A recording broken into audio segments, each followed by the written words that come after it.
Naranasan niyo ba ang naranasan ko? Kung kayo ay estudyante, sigurado naranasan niyo na ito.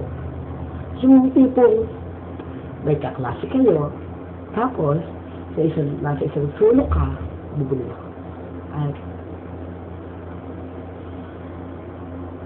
inaantok ka. Gumawa ako ng 10 dahilan kung bakit ka inaantok sa klase mo at kung paano mo maiiwasan ito. Ito na ang una, syempre, number 1, kung bakit ka inaantok sa klase. Ito ay dahil ang teacher mo ay kamukha ko, pangit, kaya ito ka inaantok. Siguro, kung sexy at maganda ang teacher mo, tulog-titig ka. At ganyan dito. Pero kung katulad ka namang pangit, malamang nga dyan kasi sa tulog. Kaya naman, ito na, ang number 2. Number 2. Ang boses ng teacher mo ay sobrang hina. Kaya hindi mo ito maintindihan. Kasi mahina. Kung ganito ang boses ng teacher mo, sigurado, tulog ka.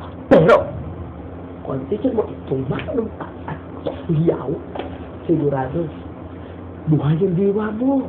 Pero kung ang teacher mo ay katulad ng boses na, okay class, get your notebook. Write it in your notebook. Ba't hindi ka nalang matulog kung ang teacher mo gano'n, di ba? Ito naman ang number 3. 3.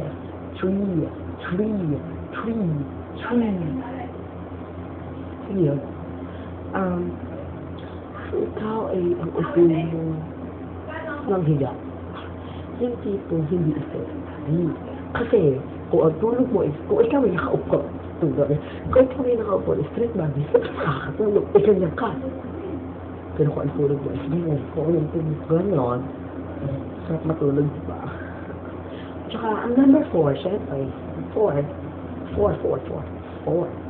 Ang number 4, syempre, yung tipo, katabi mo ka ng dalan mo lagi, hindi lang dinatandaan.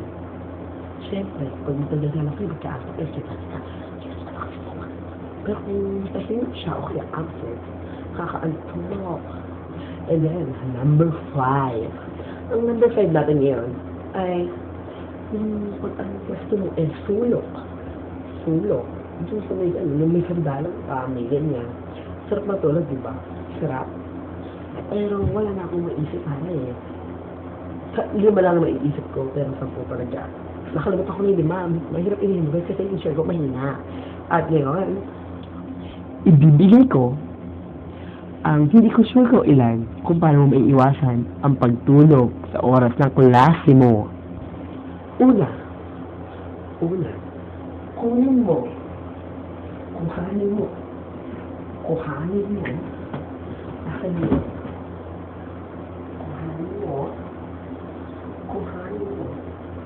ang medyas ng kaklase mo. Alam mo yung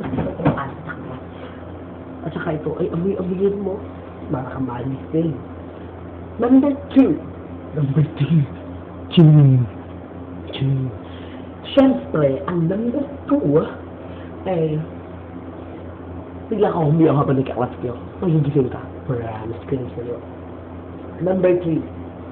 Dapat lagi kang may baong. Wala na pala ako ng pin. Para pag nagkaklase kayo, tinutusok-tusok mo yun. Okay? Tinutusok-tusok mo. Tinutusok mo para matulog ka. Hindi ka matulog. Number na ako, 0. Number 4. Ano gusto mo? Ano gusto? 4.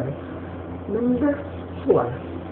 Para hindi ka makatulog, ang katawan mo, straight. Pagi mo, hindi yung ganyan. Hindi ganyan. Straight. Malagad na. Para ikaw, hindi antokin. Number 5. Chikahin mo na rin mga katabi mo. Chikahin teacher mo. Tumawa ka ng tumawa. Kahit wala nakakatawa. Kasi may first-time ka dyan. Basta huwag ka matutulog. Tsaka kasi mo kasi nakakahiya. Basta masalita ng ginagawa. Siyempre hindi, di ba? At number 5. Last na to. Hindi ko pa nakalagay 10 and 10. 5 and 5 pa.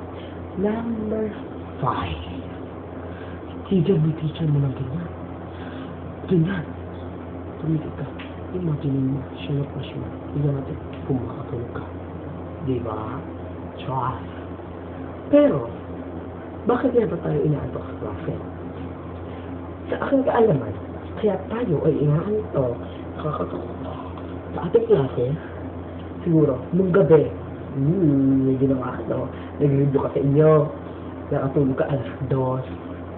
Kaya naman inaantok ka, lalo na pag-exam dahil niya. Natulog ka 4:00, nagigising ka 6:00, na oras natulog, hindi ka matugok. At saka, dapat, 8:00 pa lang tulog ka na.